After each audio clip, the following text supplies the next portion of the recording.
ಅಮ್ಮನೆಂದರೆ ಧಾರಿಣಿ, ತಾರಿಣಿ, ದುಃಖ ನಿವಾರಿಣಿ, ಏನೆಂದರೂ ತಾಯಿಯ ಹೆಸರು, ಏನೆಂದರೂ ತಾಯಿಯ ಹೆಸರು.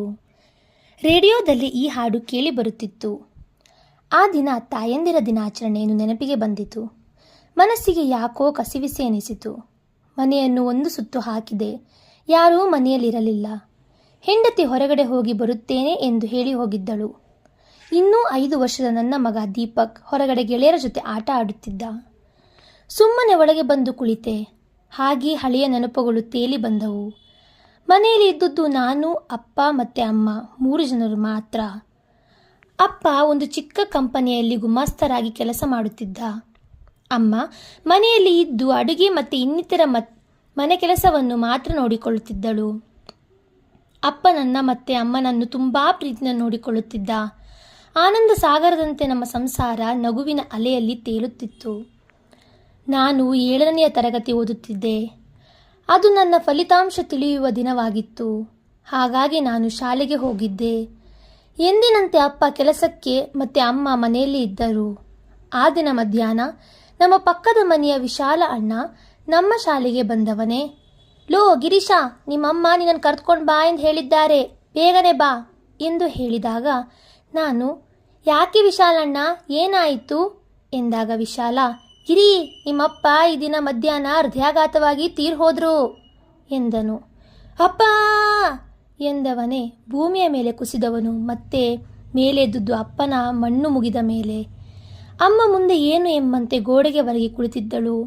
ಯಾವತ್ತೂ ಮನೆಯ ಹೊಸಲು ದಾಟಿದವಳಲ್ಲ ಅಮ್ಮ. ಇಷ್ಟು ದಿನ ಎಲ್ಲವೂ ಚೆನ್ನಾಗಿದ್ದ ಕಾಲದಲ್ಲಿ ಹತ್ತಿರ ಬರುತ್ತಿದ್ದ ಬಂಧುಗಳು ಅಪ್ಪ ತೀರಿದ ಮೇಲೆ ಮನೆ ಕಡೆ ಸುಳಿಯುವುದನ್ನೇ ಬಿಟ್ಟರು. ಎಷ್ಟು ದಿನ ಅಪ್ಪನ ಉಳಿತಾಯದ ಹಣದಿಂದ ಮನೆಯನ್ನು ನಡೆಸಲು ಸಾಧ್ಯವಿತ್ತು ಹೇಳಿ? ಅದು ಖರ್ಚಾದ ಮೇಲೆ ಅಮ್ಮ ಅನಿವಾರ್ಯವಾಗಿ ಅವರಿವರ ಮನೆಯ ಕೆಲಸಕ್ಕೆ ಹೊರಟಳು. ಅದರಿಂದ ಬರುವ ಅಲ್ಪ ಪ್ರಮಾಣದ ಹಣದಲ್ಲಿಯೇ ಮನೆ ನಿಭಾಯಿಸಿ ನನ್ನ ಶಾಲೆಗೂ ಕೂಡ ಅದರಲ್ಲೇ ಕಷ್ಟಪಟ್ಟು ಹಣ ಹೊಂದಿಸುತ್ತಿದ್ದಳು. ಅವಳ ಕಷ್ಟವನ್ನು ನೋಡಲಾರದೆ ನಾನು, ಅಮ್ಮ, ನಾನು ಶಾಲೆಯನ್ನು ಬಿಟ್ಟು ನಿನ್ನ ಜೊತೆಯಲ್ಲಿ ಕೆಲಸಕ್ಕೆ ಬರುತ್ತೇನೆ ಎಂದಿದ್ದಷ್ಟೇ ಅಮ್ಮ ಚಟಾರನೆ ಕೆನ್ನೆಗೆ 2 ಬಾರಿಸಿದಳು. ಆಗ ನಾನು ಅಳುತ್ತಾ, ಅಮ್ಮ, ನೀನು ಕಷ್ಟಪಡುವುದನ್ನು ನನ್ನಿಂದ ನೋಡಲಾಗುತ್ತಿಲ್ಲ, ನಾನು ದುಡಿದರೆ ನಿನಗೆ ಸಹಾಯ ಆಗುತ್ತದೆ ಎಂದು ಹಾಗೆ ಹೇಳಿದೆ ಎಂದಾಗ ಅಮ್ಮ ನನ್ನನ್ನು ಬರಸೆಳೆದು ಅಪ್ಪಿಕೊಂಡಳು.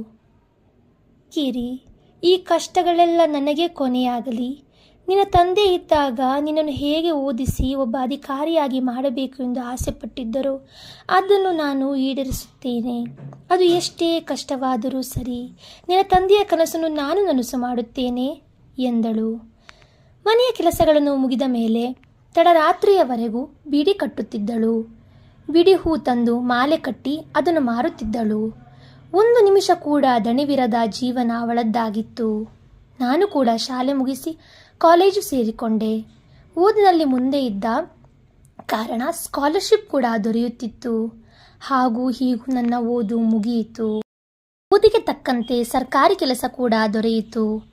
ಆಗ ನನ್ನ ತಾಯಿಗೆ ಆದ ಆನಂದವನ್ನು ಮಾತಿನಲ್ಲಿ ಹೇಳಲು ಸಾಧ್ಯವಿಲ್ಲ. ತುಂಬ ಖುಷಿಪಟ್ಟಳು. ಅವಳನ್ನು ಆ ಸಣ್ಣ ಮನೆಯಿಂದ ದೊಡ್ಡ ಬಂಗಲೆಗೆ ಕರೆದುಕೊಂಡು ಬಂದೆ. ಮನೆ ತುಂಬ ಆಳುಕಾಳುಗಳು. ಅಮ್ಮನಿಗೆ ನನ್ನ ಊಟ ತಿಂಡಿ ನೋಡಿಕೊಳ್ಳುವುದನ್ನು ಬಿಟ್ಟರೆ ಬೇರೇನೂ ಕೆಲಸವಿಲ್ಲ. ನಾನು ಕೂಡ ಆ ಜೀವಕ್ಕೆ ಒಂದು ಒಳ್ಳೆಯ ಆಸರೆಯಾದೆ ಎಂದು ಬೀಗಿದೆನು. ಆ ದೇವರು ಮತ್ತೆ ತನ್ನ ಚಾಟಿಯನ್ನು ಬೀಸಿದನು. ನಮ್ಮ ಮೇಲಾಧಿಕಾರಿಯಾದ ರಂಗನಾಥ ಅವರು ಒಂದು ದಿನ ನನ್ನನ್ನು ತಮ್ಮ ಮನೆಗೆ ಕರೆದುಕೊಂಡು ಹೋದರು. ಅವರ ಒಬ್ಬಳೇ ಮಗಳು ರಾಧಾ ತುಂಬ ಚೆಲುವೆ.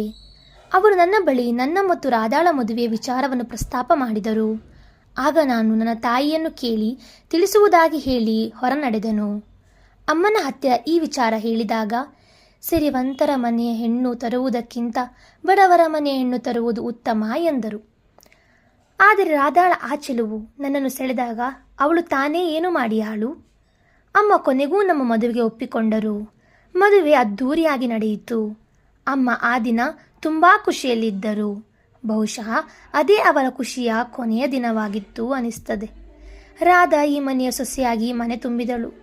ಆರಂಭದಲ್ಲಿ ಏನೂ ವರಾತ ತೆಗೆಯದ ರಾಧಾ ಅನಂತರ ತನ್ನ ತಾಯಿಯೊಂದಿಗೆ ನನ್ನ ಅಮ್ಮನನ್ನು ಹೋಲಿಸಿ ಹೀಯಾಳಿಸುವರು, ಚುಚ್ಚು ಮಾತಿನಿಂದ ನೋಯಿಸುವುದು ಶುರು ಮಾಡಿದಳು.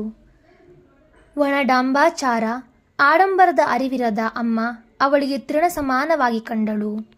ಅವಳು ಎಷ್ಟು ಮಾತನಾಡಿದರೂ ಅಮ್ಮ ತುಟಿಕ್ ಪಿಟಕ್ ಎನ್ನುತ್ತಿರಲಿಲ್ಲ. ನಾನೇನಾದರೂ ಹೇಳಲು ಹೋದರೆ ಅಪ್ಪನಿಗೆ ಹೇಳಿ ನಿಮ್ಮನ್ನು ಕೆಲಸದಿಂದ ಕಿತ್ತು ಹಾಕಿಸುತ್ತೇನೆ ಎಂದು ಬೆದರಿಕೆ ಹಾಕುತ್ತಿದ್ದಳು. ದಿನಗಳು ಕಳೆದಂತೆ ಇವಳ ರಂಪ ಅತಿಯಾಗತೊಡಗಿತು. ಇದೆಲ್ಲದರ ಮಧ್ಯೆ ನಮ್ಮ ಮನೆಗೆ ಪುಟ್ಟ ಕಂದನ ಆಗಮನವಾಯಿತು.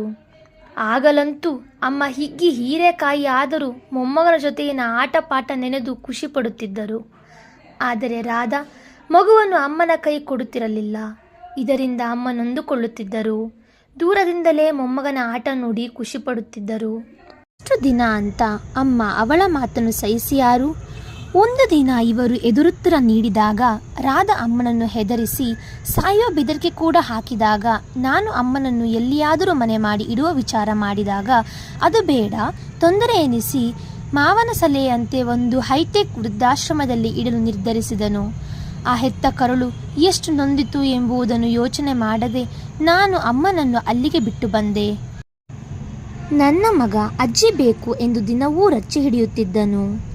ಆದರೆ ರಾಧಾಳ ಭಯಕ್ಕೆ ಹೆದರಿ ಸುಮ್ಮನೆ ಇರುತ್ತಿದ್ದ. ದಿನಗಳು ಹೀಗೇ ಉರುಳುತ್ತಿದ್ದವು. ಬಿಡುವಿರದ ನನಗೆ ಅಮ್ಮನನ್ನು ನೋಡಿಕೊಂಡು ಬರಲು ಸಾಧ್ಯವಾಗಲೇ ಇಲ್ಲ. ಒಮ್ಮೆಲೆ ದುಃಖ ಉಕ್ಕಿ ಬಂದಿತು. ತಿಳಿಯದ ಕಣ್ಣ ಬಿಂದುಗಳು ಜಾರಿದವು. ಹೊರಗಡೆ ಡೋರ್ಬೆಲ್ ಆದಾಗಲೇ ವಾಸ್ತವಕ್ಕೆ ಬಂದದು. ರಾಧಾ ತನ್ನ ತಾಯಿಯನ್ನು ಕರೆದುಕೊಂಡು ಬಂದಿದ್ದಳು. ರೀ, ಈ ದಿನ ತಾಯಂದಿರ ದಿನಾಚರಣೆ, ಹಾಗಾಗಿ ಅಮ್ಮನಿಗೆ ಈ ಸೀರೆಯನ್ನು ಕೊಡಿಸಿಕೊಂಡು ಬಂದೆ ಎಂದಳು ಹೆಮ್ಮೆಯಿಂದ. ನನಗೆ ಒಮ್ಮೆಲೆ ಎದೆಯಲ್ಲಿ ಚೂರಿ ಇರಿದ ಅನುಭವ ಆಯಿತು. 5 ವರ್ಷದ ಮಗ ಆಟ ಆಡುತ್ತಿದ್ದವನು ಒಳಗೆ ಬಂದನು. ರಾಧಾಳ ತಾಯಿ ಅವನಿಗೆ ದುಡ್ಡು ಕೊಟ್ಟರು. ಆಗ ಅವನು ಓಡಿ ಹೋಗಿ ತನ್ನ ರೂಮಿನಿಂದ ಒಂದು ಪೆಟ್ಟಿಗೆಯನ್ನು ತೆಗೆದುಕೊಂಡು ಬಂದು ಅದರಲ್ಲಿ ಆ ಹಣವನ್ನು ಹಾಕಿದಾಗ ರಾಧಾ ಅಕ್ಕರೆಯಿಂದ, ಏ ಪುಟ್ಟ, ಏನು ತುಂಬ ಹಣ ಕೂಡಿಡೋ ಥರ ಕಾಣಿಸ್ತಿದೆ, ಏನು ಮಾಡ್ತೀಯ ಅಷ್ಟೊಂದು ಹಣ ಕೂಡಿಟ್ಟು ಎಂದಳು. ಅಮ್ಮ, ತುಂಬ ಕೂಡಿಡಬೇಕು. ಯಾಕೆಂದರೆ ಮುಂದೆ ನಾನು ಅಪ್ಪನಂತೆ ದೊಡ್ಡವನಾದಮೇಲೆ ನಿನ್ನನ್ನು ಅಜ್ಜಿಯ ಥರ ಅನಾಥಾಶ್ರಮಕ್ಕೆ ಬಿಡಬೇಕು ಅಲ್ವಾ, ಅವಾಗ ಇದು ಬೇಕಾಗುತ್ತದೆ ಎಂದನು. ಆಗ ಎಲ್ಲರಿಗೂ ಮುಖಕ್ಕೆ ಹೊಡೆದಂತಾಯಿತು. ರಾಧಾ ಅಳುತ್ತಾ, ಪುಟ್ಟ, ನೀನು ನಿನ್ನ ಈ ಅಮ್ಮನನ್ನು ಅಲ್ಲಿ ಬಿಡ್ತೀಯಾ ಎಂದಳು. ಅವನು, ಹೌದು, ನೀನು ಮತ್ತು ಅಪ್ಪ ನಮ್ಮ ಅಜ್ಜಿಯನ್ನು ಹೀಗೆ ಅಲ್ಲಿ ಬಿಟ್ಟಿರುವಿರೋ, ನಾನು ಹಾಗೆ ಮಾಡ್ತೇನೆ, ನನಗೆ ಅಜ್ಜಿ ಬೇಕು ಎಂದು ಅಳಲು ಶುರು ಮಾಡಿದನು. ರಾಧಾಳಿಗೂ ತನ್ನ ತಪ್ಪಿನ ಅರಿವಾಯಿತು. ನನ್ನ ಹತ್ತಿರ ಬಂದು, ನಡೆಯಿರಿ, ಅಮ್ಮನನ್ನು ಕರೆದುಕೊಂಡು ಬರೋಣ ಎಂದಳು. ನಾನು ಕಮ್ಮನಿ ತುಂಬಿದ ಕಣ್ಣುಗಳನ್ನು ಒರೆಸುತ್ತಾ ಕಾರನ್ನು ವೇಗವಾಗಿ ಚಲಾಯಿಸಿ ಆಶ್ರಮದತ್ತ ನಡೆದನು. ಅಲ್ಲಿ ಯಾಕೋ ತುಂಬ ಜನರು ನೆರೆದಿದ್ದರು. ನಾವು ಎಲ್ಲರನ್ನು ತಳ್ಳಿಕೊಂಡು ಒಳಗೆ ನಡೆದೆವು. ಅಲ್ಲಿ ದೃಶ್ಯ ಕಂಡು ನಾನು ಅಲ್ಲಿಯೇ ಕುಸಿದು ಕುಳಿತೆನು. ಅಮ್ಮ ನಮ್ಮ ಕುಟುಂಬದ ಫೋಟೋ ಹಿಡಿದುಕೊಂಡು ಚಿರ ನಿದ್ರೆಗೆ ಜಾರಿದ್ದಳು. ನಾನು ಅಲ್ಲಿದ್ದವರಿಗೆ ಬೈಯುತ್ತಾ, ಏನಾಗಿತ್ತು ನನ್ನ ತಾಯಿಗೆ ಎಂದು ಜೋರಾಗಿ ಅಳಲು ಶುರು ಮಾಡಿದೆ. ಆಗ ಅವರು, ಸರ್, ಕೆಲವು ದಿನಗಳಿಂದ ನಿಮ್ಮ ತಾಯಿಗೆ ನಿಮ್ಮ ಕುಟುಂಬದವರನ್ನೆಲ್ಲ ನೋಡಬೇಕು ಎಂದು ತುಂಬ ಹಂಬಲಿಸುತ್ತಿದ್ದರು. ನಾವು ನಿಮ್ಮ ಮನೆಗೆ ಬಹಳ ಸಾರಿ ಕರೆ ಮಾಡಿದರೂ ರಾಂಗ್ ನಂಬರ್ ಅಂತ ಹೇಳಿ ಕರೆ ತುಂಡರಿಸುತ್ತಿದ್ದರು. ನಿಮ್ಮ ತಾಯಿ ಅದೇ ಕೊರಗಿನಲ್ಲಿ ಊಟ ನಿದ್ರೆ ಎಲ್ಲವನ್ನು ಬಿಟ್ಟು ಇಂದು ಮುಂಜಾನೆ ತೀರಿದರು. ಸಾಯುವಾಗಲೂ ನನ್ನ ಮಗ ನನ್ನ ಹೆಣಕ್ಕೆ ಮಣ್ಣು ಹಾಕಲು ಬಂದೇ ಬರ್ತಾನೆ, ಅಲ್ಲಿವರೆಗೂ ಸಂಸ್ಕಾರ ಮಾಡ್ತೀರಿ ಎಂದು ಹೇಳಿದರು ಎಂದರು. ರಾಧಾ ಜೋರಾಗಿ ಅಳಲು ಶುರು ಮಾಡಿದಳು. ಅಮ್ಮ, ನಿಮ್ಮ ಸಾವಿಗೆ ನಾನೇ ಕಾರಣಲಾದೆ. ಈ ಥರ ರಾಂಗ್ ನಂಬರ್ ಎಂದು ಕರೆ ತುಂಡರಿಸಿದ್ದು ನಾನೇ, ಪಾಪಿ ನಾನು ಎಂದು ಬಿಕ್ಕಳಿಸಲು ಶುರು ಮಾಡಿದಳು.